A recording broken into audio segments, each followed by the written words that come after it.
My precious child, Jesus here. It's 4:47 a.m. and your heart is racing about something that might never happen. Someone told you anxiety is lack of faith. Someone said if you prayed harder, it would go away. Someone is wrong. I see you there in the dark, chest tight, thoughts spinning like a tornado you can't escape. Your heart is beating so fast, you wonder if something is physically wrong with you. And then comes the guilt, because someone at church said anxiety is sin. Someone quoted, "Do not be anxious about anything," and made you feel like your struggle means your faith is weak. Let me set the record straight. Your anxiety isn't spiritual failure.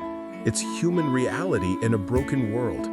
It's your nervous system responding to threats, some real, some imagined, all feeling completely overwhelming. Even my disciples were anxious. When the storm hit their boat, they weren't whispering peaceful prayers. They were panicking, thinking they were going to die. I didn't shame them for their fear. I calmed the storm and said, "Peace, be still." I didn't tell them to pray harder. I didn't question their faith.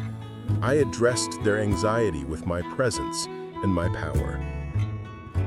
Let me tell you about David, not the biblical king, but David from Detroit, a 34-year-old accountant who thought his anxiety attacks meant God was disappointed in him.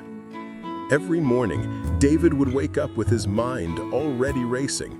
What if he made a mistake at work? What if his wife left him? What if his kids got hurt? What if? What if? What if? His pastor told him, "Just trust God more." His mother said, "Stop being so negative." His friends said, "Think positive thoughts." But nobody understood that David wasn't choosing anxiety. Anxiety was happening to him. One Tuesday morning, after another sleepless night, David cried out to me, "Jesus, I can't do this anymore. Either heal me or help me understand why this is happening." Here's what I showed David that changed everything. Anxiety often shows up in people who care deeply. David wasn't anxious because he was faithless. He was anxious because he was responsible. He cared about doing well at work. He loved his family fiercely. He wanted to make good choices. His anxiety was actually his heart's way of saying, "This matters to me." The problem wasn't caring. The problem was carrying the weight of outcomes he couldn't control.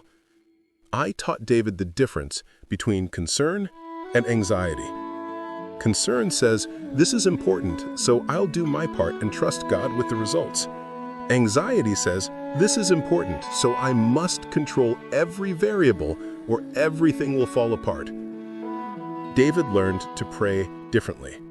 Instead of, "God, take away my anxiety," he started praying, "God, help me do my part and trust you with your part, with faith. Thank you for being bigger than my biggest worry." I want you to understand something profound about anxiety and faith. They can coexist. You can be anxious and faithful at the same time. You can feel overwhelmed and still trust me with your future. In the Garden of Gethsemane, I was anxious, so anxious that I sweat drops of blood. I prayed, "Father, if there's another way." That wasn't lack of faith. That was honest emotion in the face of overwhelming circumstances. Your anxiety doesn't disqualify you from my love. It qualifies you for my compassion. Here's what I want you to know about anxiety and faith. Sometimes it's chemical. Your brain needs help, and medication isn't spiritual defeat. It's using wisdom I've given doctors to help the mind I created for you. Sometimes it's circumstantial. You're in a genuinely difficult situation that requires both practical wisdom and spiritual strength. Sometimes it's habitual. You've trained your mind to expect disaster, and we need to retrain it to expect my goodness. All of these are treatable. None of them mean I love you less. Here's your Tuesday morning anxiety antidote. The 5-4-3-2-1 grounding technique. When anxiety hits, name 5 things you can see, 4 things you can touch, 3 things you can hear, 2 things you can smell, 1 thing you can taste. This brings you back to the present moment where my peace lives. The control circle. Draw 2 circles. In the inner circle, write everything about the situation you can control. In the outer circle, write everything you can't control. Focus your energy only on the inner circle. Give me the outer circle. The anxiety prayer. Jesus, I feel anxious about specific situation. I can't control the outcome, but I can control my response. Help me do my part with wisdom and trust you with your part with faith.